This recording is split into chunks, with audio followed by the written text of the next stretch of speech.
Hello everybody, it's Loafy. Today, me and the wall will be bringing you another episode of Random Ramen.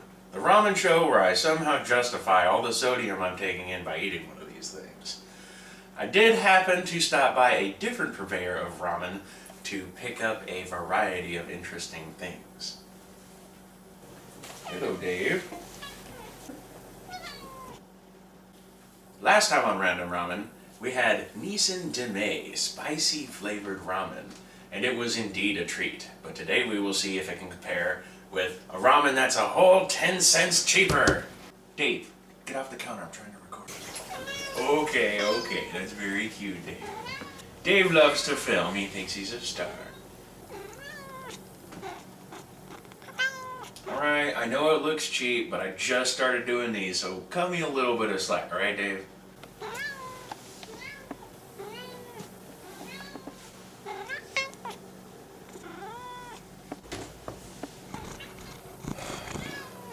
What the hell do you mean perspective? The thing is on a tripod. And did you just make that word up? What the hell is aperture anyway? You did not smoke weed with Oliver Stone in the 70s. You're 2 years old. That's it. I can't take it anymore. This cat is full of shit. Today we'll be trying Payless extra big original flavor ramen.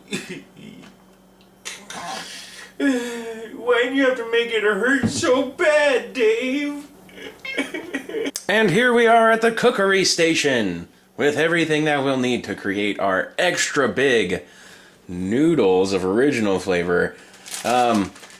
It's a little curious with this one, but if you notice on the back,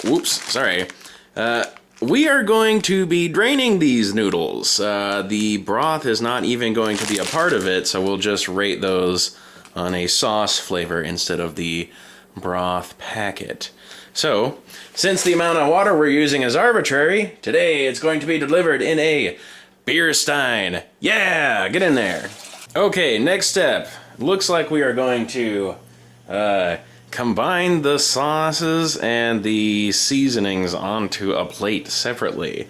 This is pretty new. I mean, I've never seen anything like this. And what the fuck is that? Look at the little white stuff. It feels kind of like a solidified butter or something like that. So, I don't know. I kind of want to heat that up a little bit before I try mixing it in with a solid powder. So, in you go! And we'll give that a couple seconds. Okay, so we mixed the seasonings onto our plate as instructed in the back of the packaging.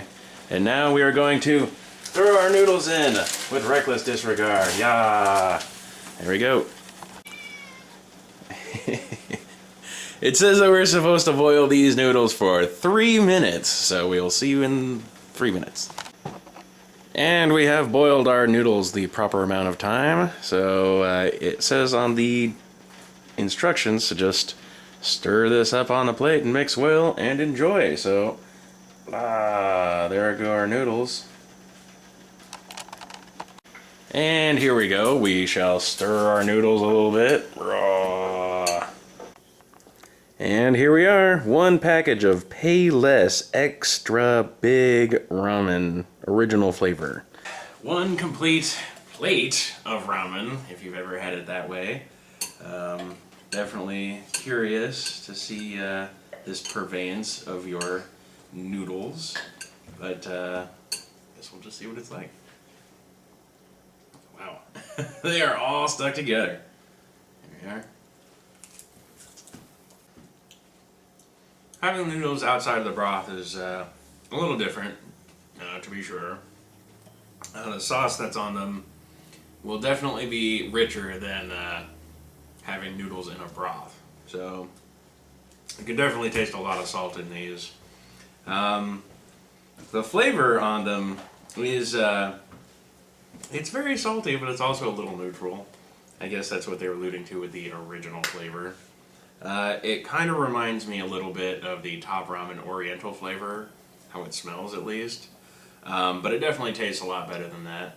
Noodle quality on this one, I'll give it about a 4. Like I said, your normal Nissin brand top ramen noodles as they exist today would probably get about a 3. So these are a little bit better than that. Let's see here, what else? No broth on this one, so we're going to have to rate it on sauce. The sauce on this is a little underwhelming. It's not as good as the previous ramen that I tried, the Nissin Deme spicy brand. But it's still nothing to get really upset over. Definitely better than top ramen. I would give the sauce on these a 4. As for extra bits and bobs and special features of the package, I was really impressed by the different packets that were included along with this ramen. There was the dual-sided package of oils and like a soy sauce, I think, which is, I think, what the prominent flavor of this is. There's a lot of soy. It also had a spice packet along with it that was like mostly what seemed like garlic powder or something like that. It was very powdery, not a ton of salt and seasoning packet, but you can definitely tell that it is a very salty dish. So the extra sauce packets were a very cool feature. A lot of them for a 59-cent pack of ramen. And I'm going to give that one like 4, because that's a lot of things to put in one very cheap container of instant ramen. You had your oils, you had your soy sauce, and you had your seasoning packet. So I'm pretty impressed. Without doing any of the math, I'd say this one probably gets a high 5 or a low 6. So we'll see exactly how wrong I am right here. So anyway, thank you guys for joining me. Catch you guys next time.